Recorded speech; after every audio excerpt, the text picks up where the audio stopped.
નમસ્કાર, હું doctor Poma Shah, MD medicine critical care specialist, KP hospital Nilambag ખાતે કાર્યરત છું એઝ અ ફિઝિશિયન અને ક્રિટિકલ કેર સ્પેશિયલિસ્ટ તરીકે.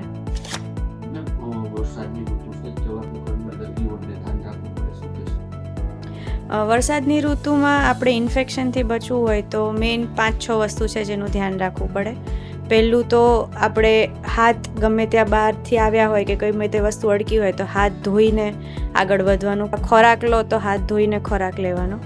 બીજું કે ગરમ વસ્તુ બને ત્યાં સુધી ખાવાની રાખો, ફ્રેશ વસ્તુ. ઉઘાડી વસ્તુ પડેલી હોય અથવા તો વાસી વસ્તુ પડેલી હોય એ ખાવાનું અવોઇડ કરો.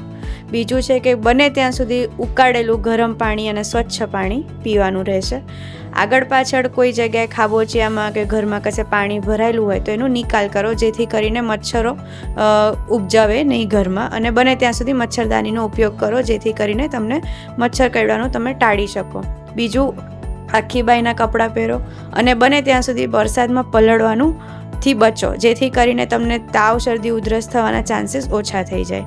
અને જો તાવ, શરદી, ઉધરસ હોય તો તમે તાત્કાલિક રૂપે ડૉક્ટરની સલાહ લઈ શકો છો, જેથી કરીને ઇન્ફેક્શન વધવાના ચાન્સીસ તમારા ઓછા થઈ જાય છે.